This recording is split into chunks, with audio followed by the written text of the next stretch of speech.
Madam चला निघतो मी, घरी जाऊन बघतो. ऐक ऐक ऐक, तू एकदा घरी फोन करतोस का? कदाचित परत घरीच गेली असेल ती.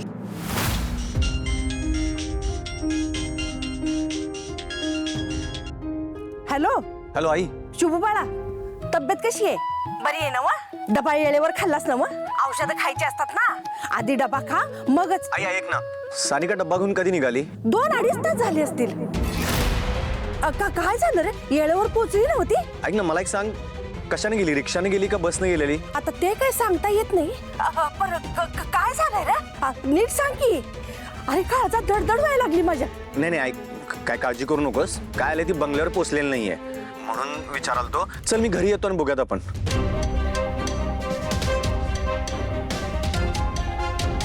त्या कानातल्यांवर मॅचिंग साडी पण पाहिजे आता आम्हाला. काय झालं? का कावरी बावरी झाली असं? आपली सानू बंगल्यावर पोहोचलीच नाही. कुठे गेली माझी सानू? पोचली नाही, अशी कशी पोचली नाही? अगं मग रस्त्यात कोणीतरी मैत्रीण भेटली असेल, तिच्याशी बोलत असेल म्हणून यायला लागेल जायला. नाही, शुभूचा फोन आला होता त्याला, बंगल्याच्या गेटवर दिसलीच नाही म्हणतोय तो. आई अहो ऐकलं काय? सानू कवा गेली डबा घेऊन शुभूसाठी, अजून आली नाही घरी. तिला फोन लावून विचारलं म्हणजे कळल कुठे ती. माझा फोन लागेना झालाय, तुमचा फोन लावा की. पण बंद आहे तिचा फोन. अरे देवा, ऐकलं काय? फोन पण बंद लागतोय पोरीचा. आजकालच्या पोरींचं काय सांगता येते वय. लिहून देतो पळून गेली असं. 2 दिवसांनी येईल बघ लगीन करू. ए शोभे, तू फोन ठेव आधी. आणि काय ग, तुझ्या नवऱ्याला सांग पहिल्यांदा, त्याचं तोंड आवड म्हणावं पहिल्यांदा.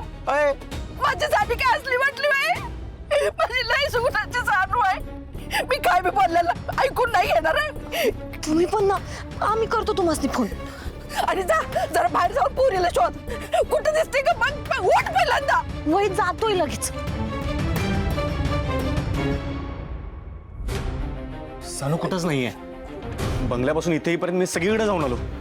रस्ते, गल्ल्या, बस स्टॉप, कुठंच नाहीये ती. अरे अंबाबाई, काय संकट आणून ठेवलंच काय? कुठं असेल माझी पोरगी? शुभ, काय करायचं आता? चौकीत जाऊयात का? तिचा फोन बी बंद लागायलाय. मला काय सूचना झाल्या यांना. इथनं ती बंगल्याला जायला निघाली होती. मी बंगल्यावर चौकशी केली, तिथं म्हणाली तिथं कुठलीच मुलगी आलेली नाहीये. मला काय कळना झालंय. आई अंबाबाई, केवढं मोठं संकट आणलं काय? माझ्या सानूचं रक्षण कराय तर मी जीव दे. काय बोलते? जरा शांत हो बघू. आई अण्णा, मी कॉलेजमध्ये बघून येतो. सर मी बी येतो तुझ्या संग, एकटा नको फिरवू. नको नको अण्णा, तुम्ही इथंच थांबा, मी जाऊन येतो.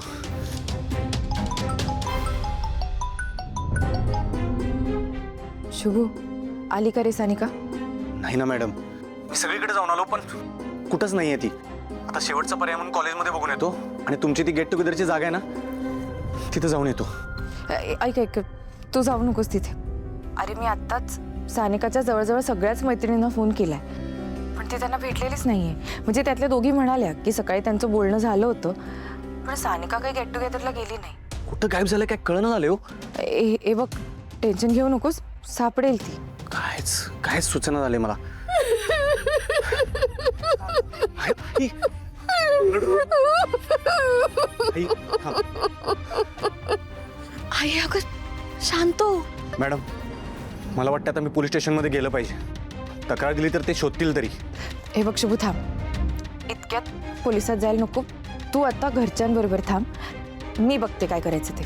अहो मॅडम, तुम्ही कसं बघणार? पोलीस स्टेशनचं काम आहे ते. तुम्हाला नाही जमणार, मी बघून घेतो.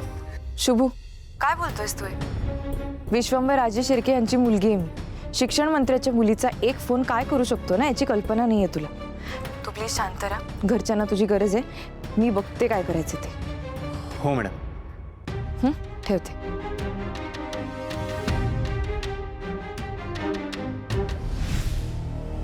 हॅलो श्रावणी बेटा, कशी आहेस? मला तुमची मदत हवी होती. बोल ना बेटा. आज या काकाची आठवण कशी काय झाली? तुझा आवाज असा काय वाटतं? काही गडबड आहे का? हो, नाही म्हणजे एक खूप महत्वाचं काम आहे. श्रावणी, आलीस? ये जेवायला ये. तू कधी आलीस काकू? मी मागाशीच आले. अगं म्हटलं पटापट आवरूया, सगळे जेवायला येतील ना आता.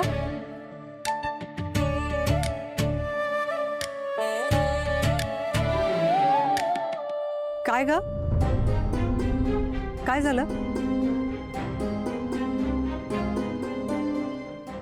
काकू शुभूची बहीण आहे ना सानिका, ती माझी पण नाही का मैत्रीण आहे. हा. ती आज सकाळी तिच्या घरने निघाली होती आपल्या घरी यायला. शुभूला डबा घेऊन येत होती ती, पण अगं पोचलीच नाही आपल्या घरी. आणि आता तिच्याशी काही कॉन्टॅक्टही होत नाहीये. काय माहिती का कुठे गेली. काय तुम्ही म्हणाल ते करत, पण पोलिसांना बोलवू नका साहेब. आणि मी घरी पण सगळ्यांना विचारलं तर कोणाला काही माहीतच नाहीये. अरे देवा, मी पण सकाळपासून नव्हते ग. नाही तर एक मिनिट ताई, सकाळी शुभूची बहीण सानिका आपल्या घरी आलेली पाहिली तुम्ही? नाही ताई, आम्हाला माहिती नाही. आमची दुपारची ड्युटी असते ना. बरं ठीक आहे. बघितलंस, हे असंच चाललंय. मला काळजी वाटते गं, कुठे असेल ती. हो हो, अगं काही होणार नाही. तू बस आधी जेवायला बस. बस बस. ॲडी, हां जेवायला ये. आलो, फोन चार्जिंगला लावून.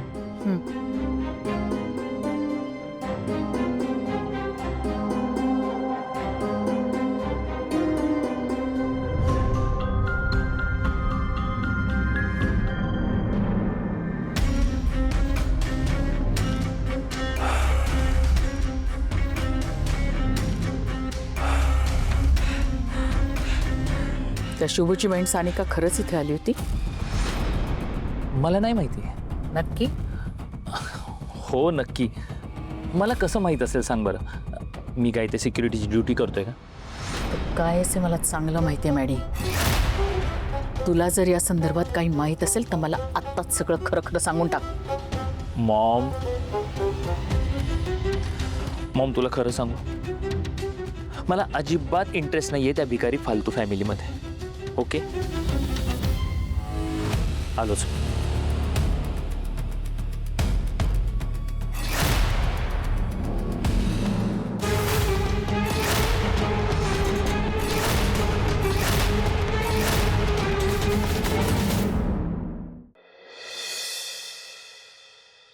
अगं सकाळीच गेलीये पोरगी, सकाळीच. अजून पत्ता नाही बघ. तुला मी सांगते, काहीतरी काळबेरं नक्की असणार बघ. वय वय, अगं वहिनी सकाळपासून रडून रडून बेजार झाल्यात. हो ना. पण सांगावं कुणाला? तुला मी सांगते, ह्या पोरगीचं नक्कीच काहीतरी लपड असणार बघ. आणि त्याच्याबरोबरच ही पळून गेल्या. बरोबर बोलतेस तू. शुभू, अरे सापडली का सानिका? काय झालंय काय रे नक्की? नाही सापडली अजून. आत्या शांत व्हा, तुम्ही नका टेन्शन घेऊ. काय सुगावा, कुणासोबत गेल्या बिल्या काय? म्हणजे तसं नवं, आजकालच्या पोरींचं काय सांगता येत नाही बाबा. काकी, तसं काही बी नाहीये. काय चाललंय? काय तमाशा लावलाय? माणसं टेन्शन मध्ये. ती मेली तरी चालतील, पण तुम्हाला फक्त विषय पाहिजे चगळायला. अगं आम्ही फक्त विचारत होतो हा, आणि तेही काळजीपोटी. काळजी कचा हाड्या?